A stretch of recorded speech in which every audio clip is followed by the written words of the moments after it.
Bonjour à tous sur geekpress.fr. Aujourd'hui, pour ce premier podcast qui s'appelle Pitch Coding, nous accueillons Wiglot, donc Augustin et Rémi. Avant leur présentation, je vais vous expliquer un petit peu le principe de ce nouveau podcast. Alors l'idée est venue suite au WordCamp Lyon. Donc en fait au WordCamp Lyon le 5 juin 2015, on avait deux tracks de conférences et un track qui s'appelait Pitch Coding et le concept était d'inviter des créateurs français de plugins ou de services WordPress, puisqu'on avait eu Bill Engine lors d'une conférence, de présenter leurs produits afin de donner un peu de la visibilité à nos créateurs français. Et donc on reprend le même principe sur GeekPress, avec le modèle podcast. Et donc, comme je le disais, aujourd'hui, on accueille Rémi et Augustin, donc de Wiglot. Wiglot, c'est une solution multilingue, un peu qui a vraiment rien à voir avec ce qu'on peut connaître actuellement comme WPML et consorts. Donc, on aura le droit à une petite démo grâce à Rémi. Et puis vous verrez que en termes de gestion et d'utilisation, c'est nettement plus facile que ce qu'on peut connaître actuellement. Donc bonjour Rémi et Augustin. Salut. Attends. Alors Rémi, t'as pas ton micro, donc fais gaffe si tu parles, on t'entendra pas. Non, mais moi, je Du commence. coup, C'est bon. voilà, on commence plutôt par toi Augustin, te présenter qui tu es, comment tu es venu à la communauté WordPress, etc. Ok, alors moi, je m'appelle Augustin et on m'a pas du tout du monde WordPress au départ. Je viens d'un monde complètement différent qui est plutôt un monde financier et j'ai rencontré Rémi au moment de la construction et du développement de Wiglot. Et au tout début, on n'était pas non plus dans l'univers WordPress. On y est un peu venu au fur et à mesure parce qu'on a senti qu'il y avait une vraie demande et un vrai intérêt pour fournir une solution multilingue simple d'utilisation qui n'existait pas. Enfin, on avait l'impression qu'il n'était pas suffisamment simple et facile. Et du coup, il y avait un intérêt pour les utilisateurs et les membres de la communauté d'avoir quelque chose de plus friendly. Alors, en deux mots, non, peut-être d'abord Rémi, tu veux te présenter? Ouais, alors salut Jonathan. Donc moi c'est Rémi, donc je suis plus la partie ingénieur. Donc, je suis un background ingénieur et juste avant Wiglot, j'avais cofondé une startup de petites annonces et c'est comme ça qu'en fait on est venu à créer Wiglot puisque dans ma précédent site web j'avais eu beaucoup de mal en fait à le passer en multilangue. Je trouvais ça assez compliqué et du coup je me suis dit bon bah je vais essayer de faire quelque chose qui va être plus simple. Et donc c'est comme ça qu'est née l'idée de Wiglot, d'avancer mon WordPress. Et petit par petit, on a eu des demandes sur WordPress. On a pu construire un plugin qui s'est avéré être assez simple et en même temps best practice en termes de SEO. Donc on a poursuivi sur WordPress. Alors, si j'enlève, ça ira mieux. C'est vrai qu'en général, quand on décide de développer un produit, ça vient souvent d'un besoin qu'on a eu à un moment donné, que les outils existants ne répondaient pas encore à nos besoins parce qu'on avait des fonctionnalités un peu particulières, etc. Et c'est vrai que du coup, on décide de lancer notre propre produit. Et comment vous vous êtes connus tous les deux? Alors en fait, moi j'avais commencé à construire Wiglot. Donc au départ, j'étais comme ça, c'était une idée, j'étais tout seul. Et du coup, j'ai rencontré Augustin via des événements de The Family. Donc, pour ceux qui connaissent pas, Ouais. The Family, c'est un accélérateur sur Paris. Donc, il y a énormément de startups. Et c'est comme ça que j'ai rencontré Augustin. On a parlé du Glot, l'idée lui a tout de suite plu, il m'a tout de suite aidé et on a décidé de se lancer à deux dans l'aventure. Vous avez pu parler à Omar de votre de Wiglet? Euh, Pas, non, mais à Balthazar. Ok. Si je connais. Alors, quelques petites statistiques sur Wiglot. Combien de personnes vous êtes dessus? Donc, je suppose tous les deux. Combien d'installations actives? Depuis combien de temps vous êtes lancé? Hein, voilà, et essayez de nous donner un petit peu de données par rapport à votre produit. Ouais, alors donc on s'est lancé avec Augustin. Le tout début de notre rencontre, ça a été en septembre. On a d'abord développé le produit, on a lancé aux alentours de décembre la bêta. On est sorti de la bêta en février. Donc ça fait 2 mois. peu près pour le WordCamp de Paris. Aujourd'hui, on peut le voir sur le plugin WordPress, on est entre 1000 et 2000 active install qui utilisent Weglot. Donc voilà pour les stats. Je sais pas si tu veux, si t'en veux d'autres. Bah non, c'est déjà pas mal, hein. Donc ouais, 1000 installations actives en si peu de mois, c'est quand même déjà pas mal, je trouve, sur ce genre de produit assez bien niché. Et là, pour le moment, vous avez le plugin WordPress, mais est-ce que vous avez prévu, parce que justement, Weglot, c'est une solution SaaS, donc c'est-à-dire que toutes les traductions se passent sur le site de Weglot, donc ce qui permet pour le moment, si je dis pas de bêtises, Weglot peut aussi s'utiliser sur d'autres types de sites, on n'est pas obligé d'avoir le plugin WordPress. Alors aujourd'hui, ouais, c'est possible de l'utiliser sur d'autres types de sites, mais pas aussi complet que la formule qu'on propose sur WordPress. Hum. Nous, un des vrais éléments de différenciation sur WordPress, c'est qu'on est capable de faire du contenu côté serveur et pas côté client. Et c'est ce qui différencie de solutions SaaS multilingues qui sont pas encore aujourd'hui à ce niveau-là de développement sur WordPress ou d'autres intégrations. Et on est en train de réfléchir et d'étudier les possibilités de pouvoir faire ce même niveau d'être aussi complet, je veux dire best practice SEO et pas uniquement JavaScript. Maintenant en JavaScript ça fonctionne déjà sur n'importe quel type d'intégration. Donc quelqu'un qui a un site WordPress peut nous utiliser, mais pas de manière aussi complète que quelqu'un qui a un site WordPress pour le moment. Ok. Et vous connaissez un peu le pourcentage d'utilisateurs non WordPress et WordPress de votre solution? Le pourcentage d'utilisateurs WordPress au monde ou le pourcentage d'utilisateurs de WordPress dans le De total? Weglot. Vous, votre nombre d'utilisateurs WordPress vs non WordPress. Ouais, aujourd'hui on est à 90%, à plus de 90%, 100%, enfin WordPress quoi. Ok. Et vous prévoyez de faire du Drupal, du Joomla, du Magento, enfin d'autres CMS? Ouais, là on est vraiment, enfin depuis on a senti qu'il y avait quand même un peu de traction et un intérêt certain sur ce type de produits et d'offres sur WordPress. On a commencé à regarder avec Rémi les autres intégrations. Alors voilà, après on essaie d'avoir une approche assez, ça veut dire on regarde est-ce qu'il y a un vrai niveau de pénibilité identique sur ce type d'intégration. Par exemple, PrestaShop, c'est quelque chose qui est complètement intégré dans le framework, donc c'est un peu moins intéressant. Mais par exemple, sur Shopify, c'est quelque chose qui n'est pas intégré directement dedans et c'est des vraies demandes des utilisateurs. Mais comme ils sont pas le même niveau d'ouverture technique que peut avoir WordPress, on a besoin de passer par des discussions avec son chat. Par des discussions avec les équipes techniques de ces CMS pour voir ce qui est faisable ou pas de leur côté. Ok. En termes de fonctionnalité, est-ce que... Alors moi j'ai testé Weglot. C'est vrai qu'on a l'habitude pour du multilingue, en tout cas sur WordPress, d'utiliser des plugins WordPress. Donc le plus connu, on a WPML, Polylang et puis anciennement Qtranslate qui s'est transformé en Qtranslate X. Et tout se passe là pour le coup dans l'espace d'administration de WordPress. Moi, à titre perso, sincèrement, WPML, j'ai toujours eu des bugs. Je trouve que s'il y a une niche où il n'y a pas un produit qui sort du lot, c'est vraiment le multilingue. Il y a toujours, il y a toujours des plaintes en tout cas sur WPML. C'est vrai qu'il y a quand même Polylang qui a fait son petit bout de chemin dans la communauté qui perce plutôt pas mal. Et le gros inconvénient sur ces plugins-là, donc que ce soit WPML, Polylang ou tout autre, c'est la compatibilité avec les autres plugins. Donc on le verra justement lors de la démo avec Rémi. Par contre, je n'ai pas pu le tester avec un WooCommerce.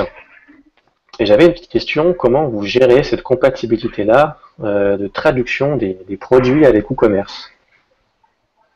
Ouais, alors déjà pour revenir sur ce que tu as dit, nous, ça a été aussi une des grosses raisons pour lesquelles on a fait Weglot. On voulait vraiment un plugin qui marche tout de suite, en fait, un peu clé en main, no-brainer, c'est-à-dire on le met, il n'y a pas de problème de compatibilité, c'est facile à installer et tout de suite ça fonctionne. Et donc c'est pour ça, enfin, Weglot, ça va être compatible avec tous les plugins, y compris e-commerce. On a d'ailleurs pas mal de sites e-commerce qui les utilisent. Alors en fait, c'est pourquoi on est compatible tous les plugins, c'est parce que la construction du plugin Weglot, effectivement, est vraiment de comment ça doit être construit Polylang ou WPML. C'est-à-dire que nous, en fait, on va intervenir à la fin du code, on va laisser WordPress construire sa page normalement. On surcharge absolument pas le back-office, il n'y a aucune table en plus, etc. Et au moment où WordPress a construit sa page, on va regarder la page, traduire les mots dans notre API et du coup renvoyer la page traduite. C'est-à-dire la page anglaise en anglais et la page /fr en français, directement dans le code source. En fait, cette manière de procéder, c'est-à-dire de se placer à la fin, elle nous rend agnostique de la provenance des textes. Donc, que le texte vient d'un plugin, on n'a absolument aucun problème à se dire où est-ce qu'est le texte, où est-ce qu'il faut aller le chercher. Puisqu'on va laisser WordPress construire sa page de la même manière qu'il a construit c'était pas un site multilingue. C'est pour ça qu'on n'a aucun problème de compatibilité. C'est vrai qu'en termes d'installation, on peut difficilement faire mieux, hein. On installe le plugin, on renseigne la clé API, on a une page d'options avec quelques paramètres à régler, et c'est terminé. Donc en termes de paramétrage, c'est vraiment 2 minutes, montre en main, comparé à ce qu'on a avec WPML et les autres solutions, c'est nettement plus facile.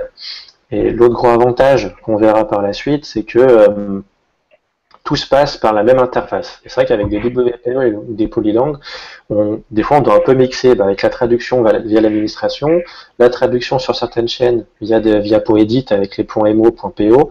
Et du coup, on a des traductions qui se baladent un peu partout. Et quand on doit mettre à jour et sortir un nouveau site, nous, par exemple chez WP Rocket, on utilise WPML, on a du WooCommerce, donc c'est vraiment la merde quand on veut ajouter une nouvelle langue parce qu'on a des chaînes qui sont dans le .mo, il y a des CPT qui sont traduits donc, via l'administration WordPress et donc pour le coup c'est vraiment très très très très très contraignant. Là, je pense qu'on peut passer sur une démo. Comme ça, on saura de quoi on parle et on verra vraiment qu'en termes de simplicité, ça va être vraiment difficile de faire mieux parce que là, on a une interface, on gère tout au niveau de l'interface avec quelques fonctionnalités qui sont très intéressantes, dont Rémi nous parlera. Donc, alors, mon écran. Alors. Ça fonctionnait tout à l'heure, j'espère que ça va fonctionner là. Normalement, il ne devrait pas y avoir de soucis.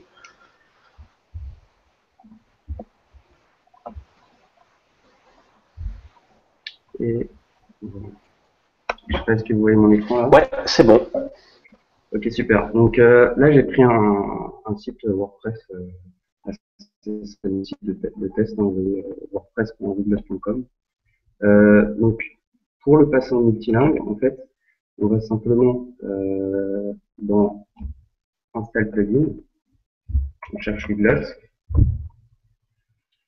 Alors bon, là, je l'ai déjà installé, donc je vais passer la recherche dans le store.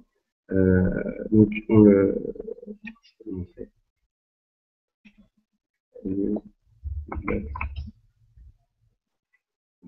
voilà, donc on installe le plugin directement via le directory WordPress, on l'active et ensuite on va dans la configuration. Donc là, c'est assez simple. En fait, il y a, comme le disait Jonathan juste avant, il y a juste 3 champs qui sont obligatoires. Donc il y a la clé API que vous allez avoir directement en créant votre compte sur le site Weglot. Donc voilà, ça ressemble à léger et une chaîne de caractères qui va modifier. La langue de votre site, donc moi le site à la base est en anglais, et les langues que je veux. Donc là j'ai mis français, portugais et espagnol. Alors j'ai une petite question parce que tout à l'heure en off on parlait justement de la gestion quand on peut gérer plusieurs sites. Donc du coup tu me disais que l'avantage c'est qu'on peut fournir un lien à la page d'administration Weglot à nos clients, comme ça eux-mêmes peuvent gérer les traductions. Au niveau de la clé API, est-ce que c'est une clé API différente par site ou c'est la même en fonction la clé API dépend du compte? Non, ça va être une clé différente par site. Donc, Ok. quand vous avez un compte agence, c'est-à-dire avec 5 sites par exemple, vous allez avoir 5 clés, comme ça vos sites sont bien séparés, vous pouvez donner un accès à chacun de vos clients séparément. Ok, ouais, donc ouais, c'est plutôt bien parce que du coup, vu que on verra après la partie pricing au niveau du prix, c'est en fonction du nombre de pages. Et donc du coup, c'est vrai que si on n'aurait eu qu'une seule clé et qu'on la partage à un client, bah, il aurait pu traduire beaucoup plus de pages que ce qu'il était autorisé. Et donc du coup, bah, dépasser le quota du site. Ok, bah, merci pour la réponse. Alors, oui. Voilà, en fait, c'est une fois qu'on a renseigné ces trois champs, on peut sauvegarder. Je reviens. Ici, on peut changer l'apparence du bouton et aussi la position du bouton, ainsi qu'exclure certaines parties du site si on ne veut pas traduire, par exemple, un post, un menu, un footer, etc. Donc, une fois qu'on sauvegarde, le bouton de langue va apparaître sur votre site. Donc là, on le voit, il est dans le menu. Euh, voilà, il y a le design, on pourra choisir. Ensuite, il y a changé par français. Voilà. Donc là, j'ai mis français et vous voyez que c'est tout de suite traduit en français. Euh, alors, maintenant, je vais. Alors, une petite question. Ouais. Je vois que là, les URL sont sous dossier, s'il est possible, ou dans un futur proche, si ce n'est pas pour le moment, de prévoir le sous-domaine, c'est-à-dire au lieu d'avoir /fr, d'avoir fr.wiglot.com. Alors, c'est une bonne question. Pour l'instant, on ne le gère pas. Alors, en fait, Google, dans ses best practices, il dit qu'il y a deux façons qui sont best practices de faire. Déconseille, par exemple, de faire un paramètre, donc langue égale fr ou langue égale en. Ensuite, la dernière c'est .fr.de, ça va marcher, mais c'est pas forcément le plus intelligent puisque déjà il va falloir acheter tous les domaines, il y en a qui peuvent être pris, et ensuite il y a certains domaines qu'on peut pas acheter parce qu'il y a des restrictions, par exemple être habitant, etc. Alors que le sous-domaine et le sous-répertoire, ça va tout le temps marcher. Nous, on a choisi le sous-répertoire parce qu'en fait, ça peut se faire très rapidement, ça demande aucune configuration de la part du client. Donc, il n'a rien à faire, il n'a pas à créer ses sous-répertoires. L'utilisateur, il fait son site dans sa langue, et puis nous, on va automatiquement créer les bonnes URL avec /fr, etc. Ok, Et les merci. relier avec, pour le SEO avec les attributs hreflang, pour que Google sache qu'il existe une version en français de la page et une langue. Ok, donc vous gérez les balises méta qui servent à prévenir le Ouais, Google qu'il y a la traduction de cette page-là dans une autre langue. En fait, du coup, l'avantage, exactement. c'est qu'en termes de SEO, on n'a vraiment rien à faire et rien à paramétrer, vous vous occupez de tout. Voilà, là je l'ai montré. Ici, on voit hreflang, EL, FR, PT pour portugais et espagnol. C'est un lien Ah, vers les autres pages pour Google. Donc voilà, en fait c'est tout. Là, on a déjà un site qui est multilingue. Et maintenant, il ne nous reste plus à modifier du contenu, puisque par défaut, nous, on va fournir une traduction qui est automatique. Ensuite, l'utilisateur il va pouvoir compléter, modifier les traductions pour avoir quelque chose de qualité. Donc là, nous, on l'a déjà modifié. Euh, mais c'est très simple en fait. Pour modifier, il suffit d'aller sur son compte. Donc, on a un bouton Edit My Translation. Alors là, il faut que je retrouve le bon compte. Alors, je vais me connecter.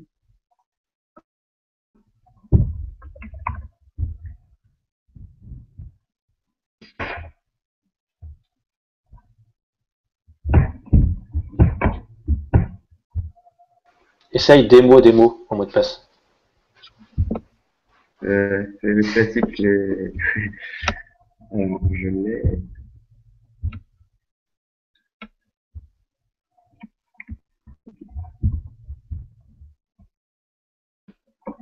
Super. Donc, on va prendre par exemple une phrase qu'on veut modifier. Voilà. Donc, en anglais, on avait de manière originale, on avait What we do. Nous, on a traduit par notre offre. Là, je peux rechercher facilement une phrase. Euh,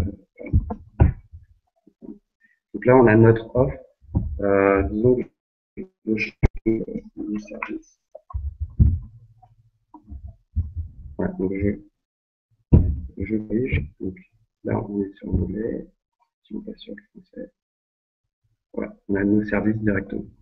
Donc c'est vraiment très simple d'éditer une phrase pour l'avoir directement sur son site. Alors j'ai deux questions, Emma. Alors, comment vous gérez les Ouais. contenus dynamiques, c'est-à-dire les retours d'un formulaire et tout ce qui peut être affiché via Ajax? Alors c'est une bonne question. En fait, on gère aussi l'Ajax. En fait, un Ajax, finalement, ça passe par le serveur. C'est le browser qui fait une requête, il demande au serveur une page, et le serveur lui envoie. Donc en fait, on va le gérer de la même façon. Le plugin, il va pouvoir détecter qu'est-ce qu'on a dans le retour du Ajax. Est-ce que c'est du plain HTML? Dans ce cas, ça va être comme une page web, il va traduire.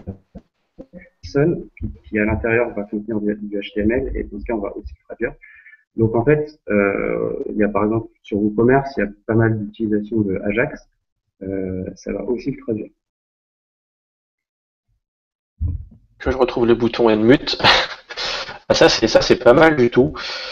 C'est vrai que sur des sites, par exemple comme des sites e-commerce, enfin des sites e-commerce, tout court, pas forcément obligé d'utiliser e-commerce, comme la page panier ou le petit widget mon panier qui est dynamique.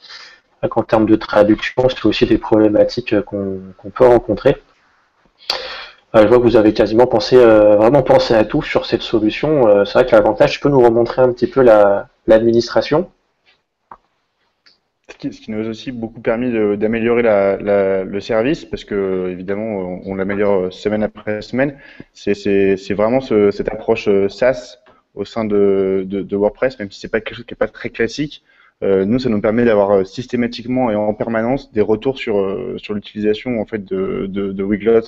On n'attend pas d'avoir 100 tickets de support et d'arriver à faire des statistiques dessus.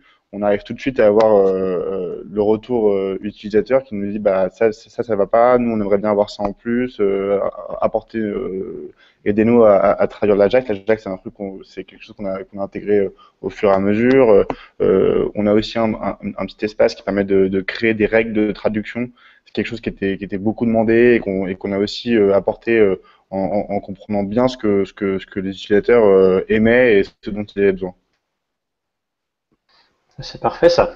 C'est vrai que l'approche de Wiglot, je ne connais pas d'équivalent pour le moment dans la communauté WordPress en termes de traduction comme ça via un service SaaS. Euh, je ne sais pas, vous connaissiez des concurrents, vous? Enfin, est-ce qu'il y a déjà des services SaaS qui étaient aussi plugués à WordPress auparavant? À WordPress, on n'en connaît aucun qui ont notre niveau de développement et notre implantation dans WordPress. Après, des modèles SaaS dans WordPress, on en connaît. Il y en a il y en a de plus en plus. On a l'impression que quelque chose qui est en train de plus en plus émerger. Il y a Imagify, mais ça, tu connais aussi. Oui. Mais c'est vrai que c'est quelque chose qu'on voit de plus en plus apparaître comme approche dans les plugins. Ouais, enfin, après, c'est pas un podcast lié au business, mais c'est vrai que le SaaS, on pourra en parler pas mal du tout. Ça a quand même pas mal d'avantages par rapport à des, des, des business models en freemium ou tout en premium. Est-ce qu'on peut revenir sur l'administration rapidement, Rémi? Tu nous avais parlé en off de quelques fonctionnalités qui étaient vraiment sympas et je pense qui devraient être importantes à parler. C'est le Search and Replace, pour ne pas traduire, etc. Est-ce que tu peux nous montrer ça brièvement? Ouais, donc en fait, il y a des options de traduction qui peuvent s'avérer utiles. Donc sur le dashboard Wiglot, il y a un bouton Translation Option. Et donc là, il va y en avoir deux différentes. Donc la première chose, euh, c'est une fonctionnalité pour ne pas traduire certaines expressions. Euh, alors, comme tu l'as dit tout à l'heure, quand tu as dit on a pensé à tout, on n'a pas forcément pensé à tout, mais petit par petit, ça, par exemple, c'est quelque chose que nous avaient beaucoup demandé les utilisateurs. Au début, on l'avait pas. Et on nous disait, voilà, moi, ma marque, c'est ça, j'aimerais bien et donc, du coup, on a fait ces règles. Donc, il y a deux types de règles. Il y a, par exemple, on va dire, tel mot, on veut jamais qu'il soit traduit. Donc, par exemple, si sur votre site, vous avez, je sais pas moi, le mot beautiful et que vous voulez jamais qu'il soit traduit en français parce que vous trouvez que ça fait un petit peu plus stylé, par exemple, vous pouvez très bien le faire ici. Ou alors, par exemple, si vous avez une marque mais votre marque, c'est un mot qui va être traduit par Weglot. Vous pouvez très bien indiquer ici. La deuxième fonctionnalité, c'est le Search and Replace. Donc, c'est si par exemple vous apercevez que dans la traduction automatique que vous êtes en train de corriger, il y a un mot qui est toujours traduit d'une façon et que vous voulez le changer. Au lieu d'aller à chaque fois le changer partout dans toutes les cases, vous pouvez utiliser le Search and Replace pour, je sais pas, par exemple, il faudrait que je trouve un mot qui est partout. Si on a fait une faute, c'est une fonctionnalité qui Oui, est voilà. plus qu'intéressante. Au lieu si on a le mot qui est dans une centaine de chaînes, si on doit repasser sur les 100 chaînes, ça fait perdre beaucoup de temps. C'est vrai que là, la Search and Replace, ça nous prend 30 secondes et encore même pas pour corriger l'erreur. J'aurais une dernière question. C'est quelque chose bon, la maintenance dont on parle régulièrement. Donc, imaginons, j'ai monsite.com. Comment je gère preprod.monsite.com? C'est au terme au niveau des pages, des traductions. Comment on peut gérer une version prod et une version pré-prod avec les Alors, traductions de Wiglot? alors, en fait, tu peux très bien mettre Weglot sur donc, ton site en pré-prod. Donc, tu vas avoir tes traductions, tu vas les éditer, etc., jusqu'à avoir quelque chose qui convient. Ensuite, quand tu vas passer ton site en prod, si tu mets la clé Weglot, la même clé API, en fait, ça va marcher tout de suite. Donc, tu n'auras pas besoin de refaire tes traductions ou de migrer les traductions, puisqu'en fait, nous, tous tes mots, ils vont être stockés dans ton compte. Tu vas avoir juste un compte qui va être identifié par ta clé. Donc, quand tu passes de la pré-prod à la prod et que tu mets la même clé, tu vas être encore identifié. Donc, toutes tes traductions, elles seront toujours là et tu n'auras rien à faire. Ok, moi c'est très très bien. Sincèrement, pour le moment, pour vous trouver un point négatif, faut aller fouiller, hein. C'est une solution qui est sincèrement, je pense que à titre perso, nous conviendrait sur nos sites de vente, parce que c'est vrai que c'est tellement une galère d'ajouter des nouvelles langues. Ça prend une journée à chaque fois. Là, il y aurait juste à changer l'option dans la page de WordPress, rajouter le code de la langue pour ensuite aller sur votre interface et tout retraduire au niveau des langues. En plus, on a tout sur une seule interface. On n'a pas besoin d'aller dans les CPT, les traduire ou aller après sur Poedit pour les chaînes qui sont dans le thème. Enfin, c'est vraiment une très très belle solution que vous nous apportez là. On va terminer, je pense, sur les tarifs, sur vos offres. Donc, si vous pouvez nous faire une présentation de vos offres, de combien ça coûte, pour combien de sites, combien de pages, etc. Oui, bien sûr. Alors en fait, nous, on a une approche freemium parce que on pense que pour des sites qui sont des petits sites inférieurs à 2000 mots et qui ont des besoins que d'une seule langue, faut qu'ils puissent profiter de Weglot. Et nous, ça nous permet aussi d'avoir de l'utilisation et de mieux comprendre comment répondre à la demande. Et ensuite, on a trois types d'offres qui se déclinent en fonction du nombre de sites que vous souhaitez avoir, du nombre de mots que vous avez sur votre site et du nombre de langues que vous voulez. La première offre, c'est une offre starter qui est à 80 € par an, enfin 79, pardon, pour être précis, par an, ou 7,90 € par mois. Et ça permet d'avoir une langue supplémentaire et pour un site qui fait 20 000 mots, 20 000 mots. Ensuite, il y a le plan business qui permet d'avoir pour un site autant de langues que vous voulez et jusqu'à si je dis pas de bêtises, c'était c'était 15 langues supplémentaires et un nombre de mots illimité, pardon.